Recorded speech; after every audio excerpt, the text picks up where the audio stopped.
Hi, gorgeous ladies. Welcome to another episode of Over 40 Fit and Lean. Can you bring Zen into your training? Of course you can. Let's take a look.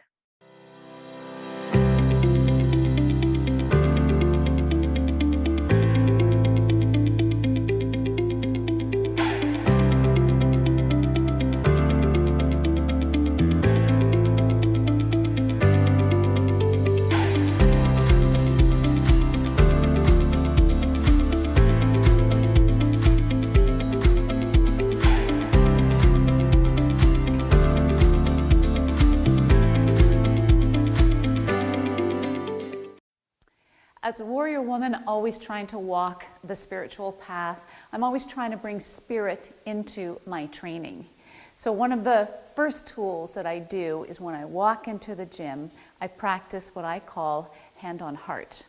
And in physically putting your hand on your heart, what it does is it opens you up to gratitude. There are so many people that don't even know the joy or the grace of living and moving in a healthy body. And it's for these reasons that I really come to respect and honor the body in all of its movements. And because I can. So hand on heart reminds me of the gratitude in being able to move my body in these ways, nourishing it with quality movement.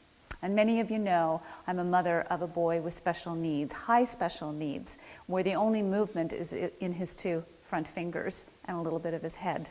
So for me, watching this degeneration happen, it broke me apart, where at first I couldn't train because I felt guilty to train, being able to use my body and train my body to get stronger while my child's body was getting weaker. But in time, what I came to understand was that it wasn't a curse, it was a gift. This body that we have that's still working is a gift, and I needed to turn that thinking around and see it as a gift and use it so that I could be of help to my boy. So when people often ask me, why do you train this many years? My reasons have changed over the years. It used to be very physical, and then it was about competition. Then it was about getting my health back. And now it's become all of those and more. It is a responsibility and a duty I feel that I have, not just to my son Tristan, but to every person out there who doesn't know and can't live with the joy of moving their body. So I want you to consider this. When you're in there training, think about somebody you're training for. Who are you exercising for? Who are you able to honor? And you're moving your body in such a way to be able to honor and support those who can't. What we have here is a gift, guys. And this gift won't last. But while it's here, we can nourish it and strengthen it and come to know it in intimate ways and be able to bring that forward in the world simply because we can. So, hand on heart, every time I walk into the gym, my hand goes on my heart and I give a prayer of thanks because I can.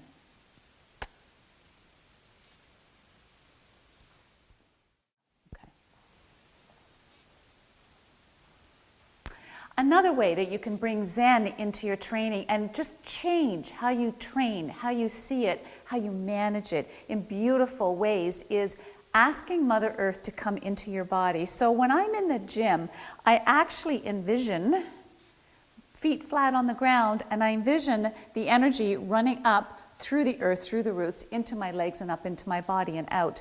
This is universal energy. It flows upward and out, and it comes downward and out as well. So I learned a long, long time ago when things were rocky in my world, one of the spiritual practices that I learned was to ground yourself with the power of Mother Earth. And you can do this anywhere. But when you're in the gym, it takes on a whole different language of its own. And it brings a whole sense of peace and beauty and groundedness to your workout.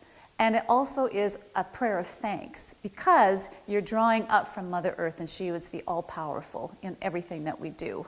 So it means solid feet, it means soft knees, it means firm glutes, and you're just envisioning bringing that up. So when you're pausing to drink your water, when you're stopping to look at your workout card, just take the stance. Just take the stance, shoulder width apart, feet flat, soft knees, bringing Mother Earth up, in and out, and feel that energy. And that is how we bring Zen into our everyday gym workout.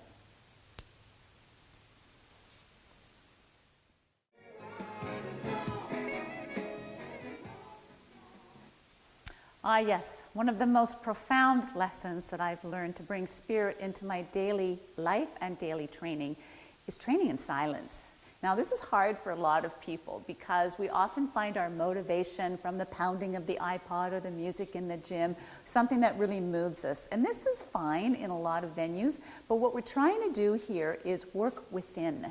So that is about leaving the outer distractions and everything else that is motivating us to a place of being inspired. And that means listening in silence. This is really hard for some people because number one, they don't like to be with themselves.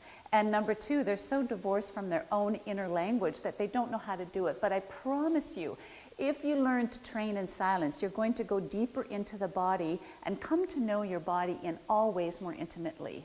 So you'll be able to almost see your muscles as they're moving. You can sense the breath in your body.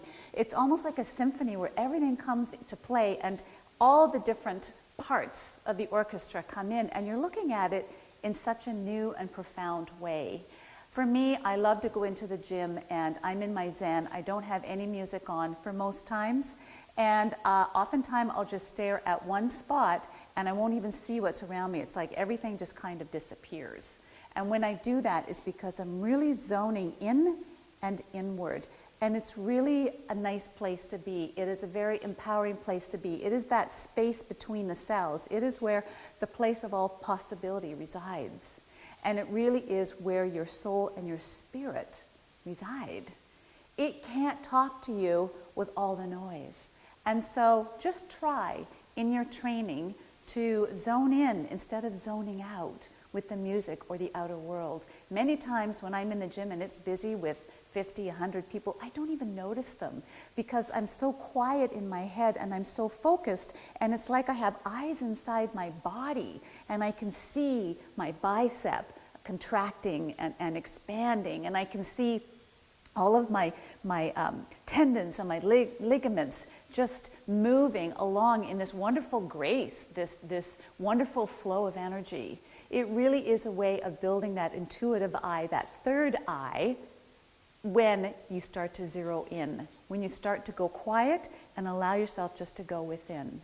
So try that the next time you train. Just turn off all the music, turn away from all people. Here's a tip I do. I wear glasses if I want to go in the gym and I'm into my Zen.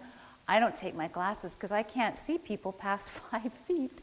So I don't know who's looking at me, who's waving at me, who's wanting to get my attention. And I am just in this little bubble of about 5 or 6 feet in my quiet zone. My eyes are open, but it's almost like they're closed because I don't see anything around me. And it all just goes quiet and still, and I just go into the workings of my body. It's an amazing place to be. Very few people get there, but it's only because they're always focused on the outer distractions.